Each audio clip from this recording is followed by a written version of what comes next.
Imagine getting away with murder, not just once, not twice, but over 90 times. For decades he walked among us, unnoticed, unstoppable. His name never made headlines, his face never appeared on most wanted lists. But behind the silence, he was leaving a trail of death across the country. A trail so vast, so horrifying, it would make him the most prolific serial killer in American history. And to this day, many people don't even know his name. But killers aren't born, they are shaped by trauma, by neglect, by a world that teaches them cruelty before they even learn love. Before he became the monster we now know, Samuel Little was just a child abandoned, rejected, forgotten, a child that lived in a breeding ground for violence. But what was the real catalyst? What happened in those early years to turn an innocent boy into one of the deadliest predators in history?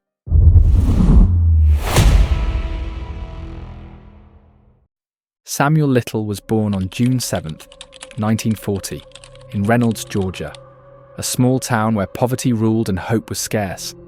But even in a place where life was already tough, Samuel's start was even tougher. His mother, Bessie May Little, was rumoured to be a woman of the night. Some say Samuel was born in jail. Others claim his mother abandoned him immediately after birth. The truth has unfortunately been lost to time. What we do know is that Samuel was never wanted, with no father, and a mother who saw him as nothing more than a burden. Samuel was quickly sent away.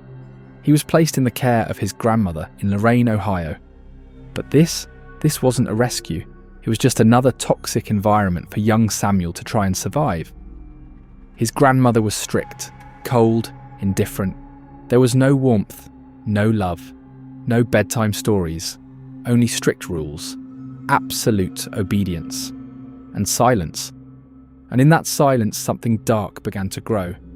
His grandmother set boundaries that Samuel was expected to obey, but there was no accompanying warmth or nurturing.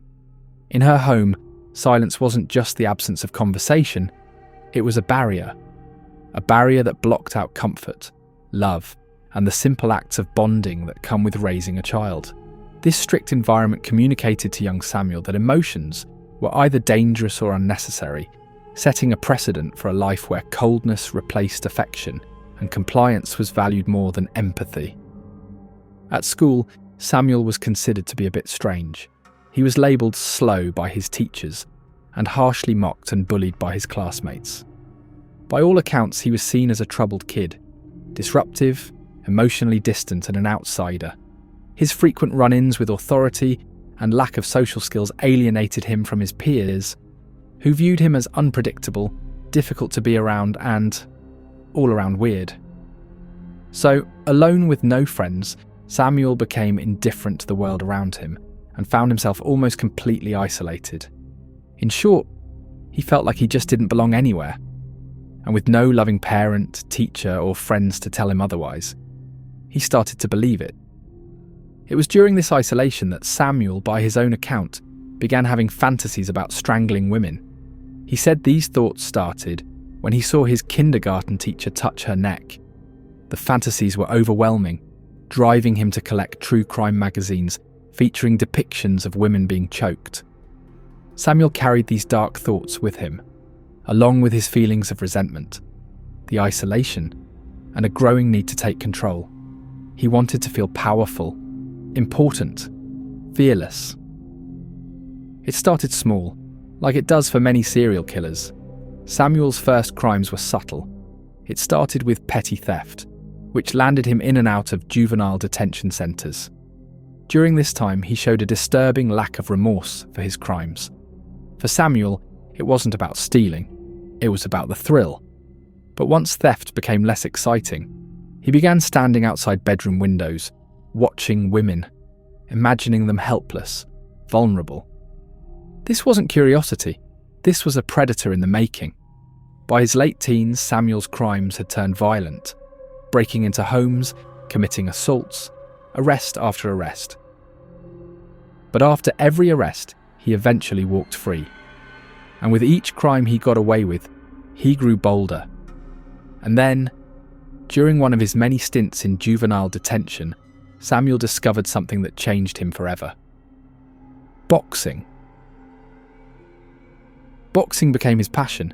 He was obsessed, and for the first time in his life, he felt in control. He trained hard, he built his body into a weapon. Finally, he found his path to power. He learned that his fists could make people fear him. And that feeling, that power, it was exhilarating. By the 1960s, Samuel Little had become an adult, and he developed a pattern. He drifted state to state, never staying in one place too long, learning how to blend in. He never held a real job, never set down any roots, and there was a reason, because it made him harder to track, because by now, his crimes had escalated once again. For Samuel, it was all about the women. Vulnerable women. Women that society had forgotten. Runaways, prostitutes, drug addicts. Samuel realised that these were women that no one would come looking for. And with that, Samuel discovered the thing that gave him the ultimate thrill. Murder. Samuel learned that he could lure these women in with charm and then snatch their lives from them, without anyone even raising an eyebrow. He didn't use guns, he didn't need knives. All he needed were his bare hands. With just his hands, he could knock his victims unconscious. With just his hands, he could strangle the life out of them. There was almost no blood, no mess, just complete power and total control. And for years, the world didn't even notice. For decades, Samuel Little moved like a ghost, leaving no evidence, no trails, just needless suffering, sorrow, and pain. Until one day, DNA technology burst into the scene, and Samuel's cruel and horrible past caught up with him. In 2012, police finally had the proof they needed to end the rampage of Samuel Little, but not before he killed a staggering 93 women. This makes him one of the most prolific serial killers in US history, and he had done it all, almost undetected. And despite the sheer number of victims that suffered during his reign of terror, most people don't even know his name. Although, maybe this is a good thing, not giving fame and notoriety to a mass murderer. But unfortunately, not many people know the names of his victims either. Another reason why this is all such a sad and sobering tragedy. So, what creates a monster like Samuel Little? Was it a childhood of isolation? The neglect and lack of love? A hatred for women caused by the abandonment of his mother and the coldness of his grandmother? Or was he wired that way, always destined to kill? Perhaps we'll never truly know, but one thing is certain. Evil doesn't always start with bloodshed. Sometimes it starts with a child abandoned, tossed to the side, angry at the world, and waiting to strike. If you found this glimpse into the origins of Samuel Little intriguing, don't forget to like, subscribe, and hit the notification bell for more true crime stories. And take a look at my other videos where I explore the childhoods of Ed Gein, Aileen Wuornos, Albert Fish, and more.